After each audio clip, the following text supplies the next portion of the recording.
ইতিহাসের পাতায় কিছু ঘটনা এমন যা শুনে ঈমান আমল আরো দৃঢ় করেছি। আলহামদুলিল্লাহ রাব্বিল আলামিন ওয়াসসালাতু ওয়াসসালামু আলা সাইয়্যিদিল মুরসালিন আম্মা বা'দ ফাআউযু বিল্লাহি মিনাশ শাইতানির রাজীম বিসমিল্লাহির রহমানির রহিম। ছোট বন্ধুরা, চলুন আমরা সবাই মিলে দরুদ পাঠ করি। আসসালাতু ওয়াসসালামু আলাইকা ইয়া হাবিবাল্লাহ, আসসালাতু ওয়াসসালামু আলাইকা ইয়া নবী আল্লাহ, وعلى آلك وصحابك يا نور الله।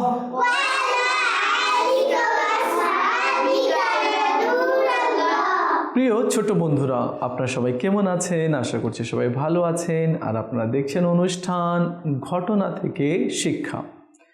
আল্লাহ পাকের দয়ায় বিশেষ করে এই অনুষ্ঠান আমাদের ছোট্ট বন্ধুদেরকে নিয়ে সাজানো হয়েছে। আমাদের ছোট্ট বন্ধুদের মাঝে কিভাবে সাহাবা কেরাম, তাবিন, আউলিয়া কেরাম এবং ভালো মানুষের আচরণটা কিভাবে তাদের মাঝে চলে আসে এবং কিভাবে তারা নকল করবে এবং কিভাবে চলবে এবং আমাদের বুজুর্গদের কি কাজ ছিল এবং আমার নবী সাল্লাল্লাহু আলাইহি সাল্লাম কি বলে গেছেন, এইসব বিষয় নিয়ে কিছু আলোচনা আমরা করে থাকি আর আমাদের ছোট্ট বন্ধুদেরকে জানিয়ে থাকি, যাতে করে তারাও ছোট্ট থেকে এই সব বিষয়গুলোকে ফলো করতে থাকে, যাতে করে আগামী দিনগুলো তাদের জন্য স্বচ্ছ হয়, পরিষ্কার হয় এবং বরকতপূর্ণ হয়। তো আজকেও আমরা কিছু ঘটনা শুনবো আর তা থেকে কিছু জানার আমরা চেষ্টা করব। তো চলুন আমরা প্রথমে দরুদ শরীফের একটি ফজিলত শ্রবণ করি। আল্লাহ নবী সাল্লাল্লাহু আলাইহি ওয়াসাল্লাম ইরশাদ করেছেন, যে ব্যক্তি প্রত্যেক দিন 1000 বার দুরূদ শরীফ পাঠ করবে, কতবার? 1000 দুরূদ শরীফ পাঠ করবে, তো সে দুনিয়া থেকে বিদায় নেবে না ওই সময় পর্যন্ত যতক্ষণ না দুনিয়াতে থেকে বেহেশতে তার জায়গা না দেখে নেয়। সুবহানাল্লাহ। আসুন আমরা নিয়ত করি, এখন থেকে আমরা অধিক হারে দুরূদ শরীফ পাঠ করার চেষ্টা করব। সাল্লু আলাল হাবিব সাল্লাল্লাহু তাআলা আলা মুহাম্মদ সাল্লাল্লাহু আলাইহি ওয়াসাল্লাম। আজকে আমরা দাউদ আলাইহিস সালামের যুগের একটি ঘটনা শুনব। আর সেই ঘটনাটি কি, চলুন আমরা শুনি। সেই জামানায় কিছু দুষ্ট লোক ছিল, তারা দাউদ আলাইহিস সালাম এর কথা মানেনি, যার কারণে আল্লাহ তাআলা তাদেরকে বানর বানিয়ে দিয়েছে। মাংকি, বানর। এরা প্রায় হাজারো হাজার ছিল। এরা বানর হয়ে গেল। কি কারণে তারা বানর হলো? তো চলুন আমরা ঘটনা শুনি। কাহিনী কি? কাহিনী হচ্ছে কি, কিছু সম্প্রদায় লোকেরা খুব ভালোভাবে নিজের জীবন অতিবাহিত করত। তাদের জীবিকা উপার্জনের জন্য একমাত্র মাধ্যম ছিল মাছ শিকার করা। তারা সমুদ্রের পাশেই থাকত। দাউদ আলাইহিস সালাম ইনি নবী, আর ইনার ছেলের নাম হচ্ছে সুলেমান আলাইহিস সালাম, ইনিও নবী হয়েছেন। দাউদ আলাইহিস সালাম নিজের সম্প্রদায়কে বলেছিলেন কি, তোমরা সপ্তাহের একদিন ব্যতীত বাকি সব দিন তোমরা মাছ শিকার করবে, কিন্তু একদিন মাছ তোমরা শিকার করবে না। সব জেলেদেরকে সবাইকে বলে দিলেন কি, শনিবারের দিনে তোমরা মাছ ধরবে না, এই দিনে মাছ ধরা তোমাদের জন্য নিষেধ। বাকি রবি, সোম, মঙ্গল, বুধ, বৃহস্পতি, শুক্র এই কদিন তোমরা মাছ ধরতে পারবে, কিন্তু শনিবারে মাছ ধরতে পারবে না। দেখা যেত সাগরে, সমুদ্রে শনিবারের দিনই বেশি মাছ চলে আসতো। এখন কিছু লোভী ধরনের মানুষ ছিল। তারা বলল, এ কি, আজকের দিনে এত মাছ, অন্যান্য দিনে তো এত মাছ আসে না, না মাছ ধরা যাবে না, কেননা দাউদ আলাইহিস সালাম বারণ করেছেন। কিছুদিন পর শয়তান আসলো তাদের কাছে আর তাদেরকে পরামর্শ দিতে লাগলো। হ্যাঁ, দাউদ আলাইহিস সালাম বলেছেন মাছ না ধরতে, ধরবে না, একটা কাজ করো, সমুদ্রে যে কিনারা আছে সেখান থেকে একটা নালার মতো তোমরা করে দাও, আর নালাটা নিজের গ্রামের দিকে নিয়ে যাও। তো ওই নালাতে পানি আসবে, আর পানি আসলে মাছও চলে আসবে, কেননা শনিবারের দিনে অনেক বেশি মাছ দেখা যায়। তারা বলল, ঠিক আছে, তাহলে আমরা শনিবারে মাছ ধরবো না, কিন্তু একটা নালা করে দিব, বড় ড্রেনের মতো, তো সমুদ্র থেকে সব মাছগুলো চলে আসবে, আমরা সানডে রবিবারের দিনে ওই মাছগুলোকে ধরে নিব। তো তারা শয়তানের এই কুপ্রস্তাবকে তারা অ্যাকসেপ্ট করলো, মেনে নিল, আর তারা এভাবে করতো, আর সানডে তারা মাছগুলো ধরে নিত। দাউদ আলাইহিস সালাম তাদেরকে বারণ করলেন, এমন কেন করলে তোমরা? এটা তো মাছের শিকার হয়ে গেল, তোমরা যে নালা বানিয়েছিলে শনিবারে, তো ওই নালা দিয়ে মাছ চলে এসেছে, এটাও তো এক ধরনের শিকার, তোমরা ভালো করনি। তো দাউদ আলাইহিস সালামের সম্প্রদায় কিছু লোকেরা দু দলে ভাগ হয়ে গেল। তারা কি করলো, মাঝখান থেকে, গ্রামের ওই সম্প্রদায়ের মাঝখান থেকে একটা ওয়াল দাঁড় করিয়ে দিল। যারা মাছ শিকার করতো না তারা এক সাইডে, ওয়ালের এই সাইডে, আর যারা শনিবারে মাছ ধরতো তারা ওয়ালের এই সাইডে। তারা একের অপরের সাথে কথা বলতো না, কি তোমরা দাউদ আলাইহিস সালামের কথাকে অস্বীকার করলে, মানলে না। দাউদ আলাইহিস সালামের কথা মানা মানে আল্লাহর কথা মানা, তোমরা মোটেই ভালো করেনি, এই জন্য তোমাদের সাথে আমাদের আর কোনো সম্পর্ক নেই। গ্রামবাসীরা তাই করলো, মাঝখান থেকে একটা ওয়াল দিয়ে দিল। যারা দাউদ আলাইহিস সালামের কথা শুনেছিল তারা এক সাইডে, আর যারা দাউদ আলাইহিস সালামের কথা শুনেনি, লোভে পড়ে এত মাছ দেখে যারা মাছ শিকার করছিল তারা অন্য সাইডে। এদের মধ্যেও আবার তিন দলে লোকেরা বিভক্ত হয়ে গেল। একদল তারা ছিল যারা একেবারে মাছ শিকার করতো না শনিবারের দিনে, আর একদল ছিল তারা মাছ শিকার করত, আর একদল ছিল তারা মাছ তো শিকার করতো না কিন্তু তাদেরকে বাধাও দিত না, আর যারা বাধা দিত তাদেরকে বলতো, বাদ দে না, তোমার মাথা ব্যথা কেন, ছেড়ে দাও, আল্লাহ নিজেই ওদেরকে শাস্তি দিবে। তো এই তিন ধরনের লোক সেখানে সৃষ্টি হয়ে গেল। দাউদ আলাইহিস সালাম বারবার তাদেরকে বারণ করতেন কি তোমরা এমনটি করো না, তোমরা আল্লাহর হুকুম মানো, তোমরা আমার কথা শোনো, কিন্তু তারা মোটেই কোনো কথাই শুনল না। একদিন সবাই নিজ নিজ বাড়িতে রাত্রে ঘুমিয়ে পড়ল। সূর্য ডুবে গেল, সবাই ঘুমাচ্ছে। যখনই সূর্য উদিত হবে এমন সময় ওয়ালের এই পাশ দিয়ে বানরের হাজার হাজার বানরের চিৎকারের আওয়াজ আসছে।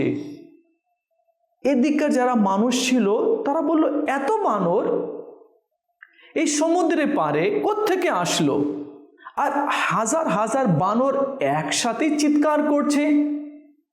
কিছু লোকেরা ওয়ালের উপরে চড়ল আর দাঁড়িয়ে দেখলো, ও মা, এ কি! যারা ওয়ালের এই পাশে ছিল তারা সবাই বানর হয়ে গেল, মাঙ্কি, বানর হয়ে গেল।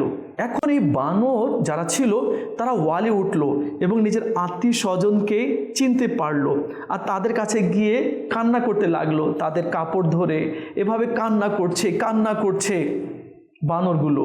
একদিন অতিবাহিত হয়ে গেল, তারা কান্না করছে। দ্বিতীয় দিন অতিবাহিত হয়ে গেল, কান্না করছে। তৃতীয় দিন তারা সব বানর, হাজার হাজার যারা মানুষ ছিল তারা বানর হয়ে গিয়েছিল। আর তারা 3 দিনের মধ্যে হাজার হাজার মানুষ যারা বান্দর হয়েছিল সবাই মারা গেল।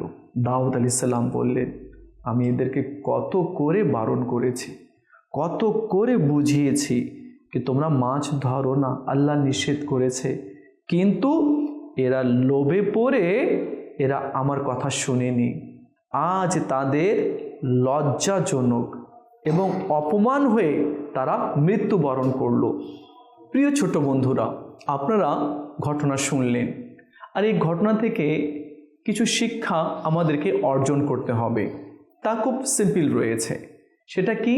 সেটা হচ্ছে যদি তারা দাউদ আলাইহিস সালামের কথা শুনতো তাহলে কখনোই তারা বানর রূপে পরিবর্তন হতো না। আর দাউদ আলাইহিস সালামও বলে দিয়েছিলেন যে এটা আল্লাহর পক্ষ থেকে হুকুম রয়েছে, কিন্তু তারা সেদিকে ভ্রুক্ষেপ করল না।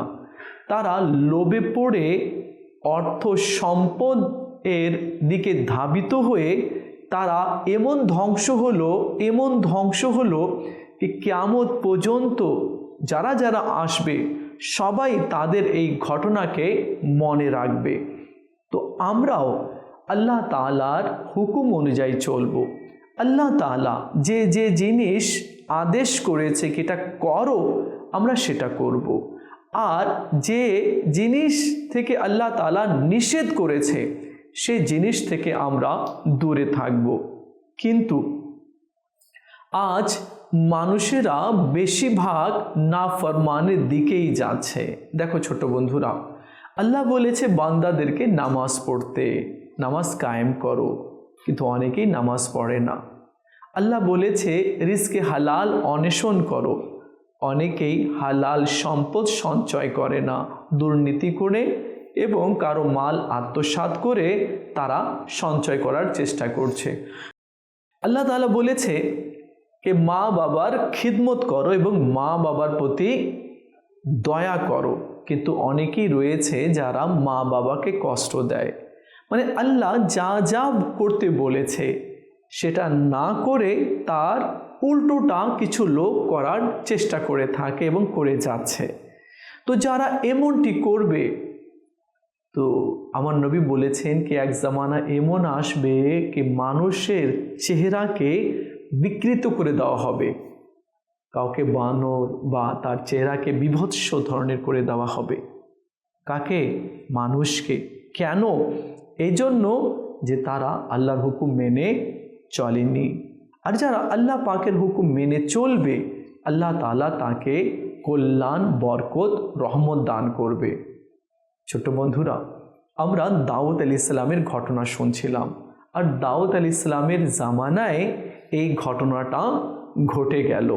তো আমরাও নিয়ত করি আমরাও এখন থেকে কখনো কোনো বিষয়ে, কোনো ক্ষেত্রে আল্লাহ এবং তার রাসূলের আমরা নাফরমানি করব না, ইনশাআল্লাহ। আরেকটি বিষয় সম্পর্কে আরেকটি ঘটনা আমরা জানার চেষ্টা করব। সেই ঘটনাটি হচ্ছে পূর্বের জামানার কিছু লোকেরা এমনও হয়েছে যখন তারা নাফরমানি করত আল্লাহর, তো সঙ্গে সঙ্গে তাদের উপরে আকাশ থেকে আগুন বর্ষিত হতো, আবার কারো উপরে পাথর বর্ষিত হতো আকাশ থেকে, আর সঙ্গে সঙ্গে তারা মাটিতে ধসে পড়তো, নিঃশেষ হয়ে যেত। আবার কিছু লোকের কপালে একটা লোহার কলম আকাশ থেকে আসতো আর লিখে দিত কি এই ব্যক্তি এই পাপ কাজ করেছে। কিন্তু যখন আমাদের নবী সাল্লাল্লাহু আলাইহি ওয়াসাল্লাম দুনিয়াতে আসলেন, তো এখন সঙ্গে সঙ্গে কার উপরে আযাব হয় না।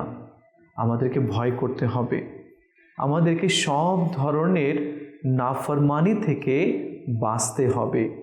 এই যে আমরা দাউদ আলাইহিস সালামের ঘটনা শুনলাম, আর একটি অনুরূপ এমন ঘটনা রয়েছে, সেটা হচ্ছে মূসা আলাইহিস সালামের জামানায় ঘটেছে। মূসা আলাইহিস সালাম আল্লাহর নবী, আর মুসা আলাইহিস সালামকে আল্লাহ তাআলা তাওরাত দিয়েছেন।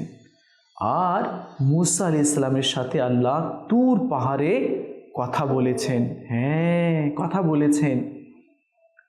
মুসা আলাইহিস সালামকে আল্লাহ তাআলা হুকুম দিলেন कि আপনি সৈন্য দলকে নিয়ে বাইতুল মুকাদ্দাসে যান আর আল্লাহর দুশমনদের সাথে লড়াই করুন। যখন মুসা আলাইহিস সালাম সেদিকে অগ্রসর হচ্ছেন, এদিকে এক ব্যক্তি ছিল, তার নাম ছিল বালাম বিন বাওরা। এ যা দোয়া করত আল্লাহ তাআলা তার দোয়া কবুল করে নিত। এখন অমুসলিম যারা ছিল, আল্লাহর দুশমন যারা ছিল, তারা ওই বালাম বিন বাওরার কাছে গেল আর বলল কি মুসা আলাইহিস সালাম সৈন্য দল নিয়ে আসছে, আপনি বদদোয়া করুন যাতে মুসা আলাইহিস সালাম না আসতে পারে। তো বালাম বিন বাওরা, ও আগে তো ভালো ছিল, সে বলল কি না, আমি বদদোয়া দেব না, কারণ উনি নবী, উনার শানে বেয়াদবি করা যাবে না। অমুসলিম দুষ্ট লোকেরা কি করলো, স্বর্ণ রূপা মানিক মুক্তা অর্থ সম্পদ তার কদমে এনে ঢেলে দিল, নাও এগুলো সব তোমার, কিন্তু একটা কাজ করে দাও কি মুসা আলাইহিস সালামের জন্য বদদোয়া করে দাও। সে লোভে পড়ে গেল, ওই দাউদ আলাইহিস সালামের জামানার লোকদের মতো লোভে পড়ে গেল। এখন সে গাধার উপরে বসলো, যাবে পাহাড়ে বদদোয়া করতে। তো গাধা কথা বলতে লাগলো, আল্লাহ কথা বলার শক্তি দিয়ে দিল। গাধা বলল, হে বালাম বিন বাওরা, তুমি কোথায় যাচ্ছ? আমি জানি তুমি মুসা আলাইহিস সালামের জন্য বদদোয়া করতে যাচ্ছ। না না, খবরদার, তুমি এমনটি করো না, উনি আল্লাহর রসুল, আল্লাহর নবী, তুমি এমনটি করো না। বালাম বিন বাওরা গাধার কথাও শুনলো না, অথচ গাধা মানুষের মতো কথা বলছিল, কেননা তার মাথার ভিতরে দুনিয়ার সম্পদ লোভ লালসা ঢুকে গিয়েছিল। গাধা যে কথা বলে না, সেটাও ভুলে গেল। আল্লাহ তার সংশোধনের জন্য গাধাকে বলার ক্ষমতা দান করলো। এরপর গাধার উপরে আবার বসলো, গাধা তাকে ফেলে দেয়, আবার বসে, গাধা আবার ফেলে দেয়। এরপর সে গাধাকে ছেড়ে দিয়ে পাহাড়ে যায়। আর মুসা আলাইহিস সালাম নবী। হ্যাঁ, একটা কথা তোমাদেরকে বলি, যারা নবীর শানে বেয়াদবি করবে, আবার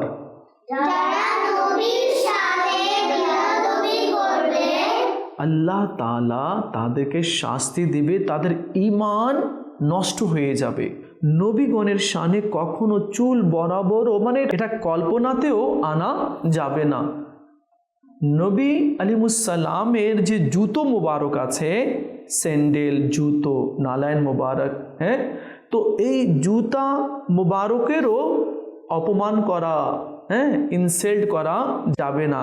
কেউ যদি জুতা মোবারকেরও ইনসাল্ট করে তাহলে সে কাফির হয়ে যাবে। জুতাকে কেউ যদি ইনসাল্ট করে, জুতা মোবারকের, নওজুবিল্লাহ, তো সে কি হয়ে যাবে? কাফির হয়ে যাবে, ইসলাম থেকে বাদ হয়ে যাবে। সে বালাম বিন বাওরা পাহাড়ে উঠল আর উঠে মুসা আলাইহিস সালামের জন্য বদদোয়া করতে লাগলো। তো যখনই বদদোয়ার বাক্যগুলো উচ্চারণ করলো, তো সেটা মুসা আলাইহিস সালামের জন্য বের হচ্ছিল না। তো দুষ্ট লোকেরা, অমুসলিমরা বলল, হে বালাম বিন বাওরা, এটা কি করছো? তোমাকে তো বলেছি মুসা আলাইহিস সালামের জন্য বদদোয়া করতে। সে বলল, আমি তো মুসা আলাইহিস সালামের জন্য বদদোয়া করছি, কিন্তু বারবার বদদোয়া চলে আসছে।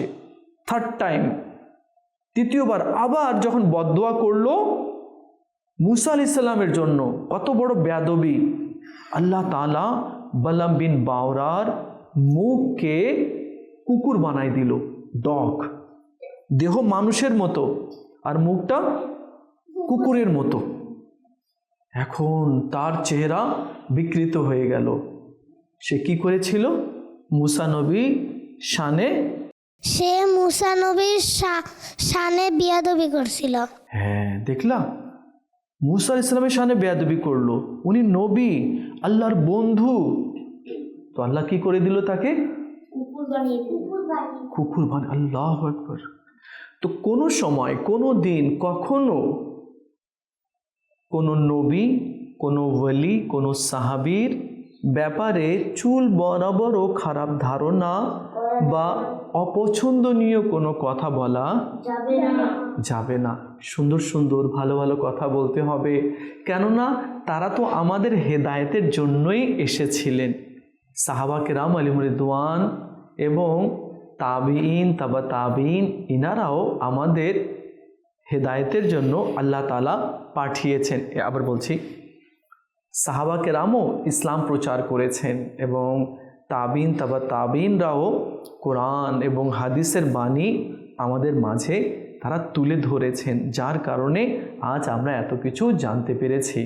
তাহলে কোনো নবী, কোনো সাহাবী, কোনো ওয়ালি, কোনো মুমিনকে মন্দ বলা, কেউ যদি মন্দ বলে তো তার ঈমান নষ্ট হয়ে যাবার সম্ভাবনা রয়েছে।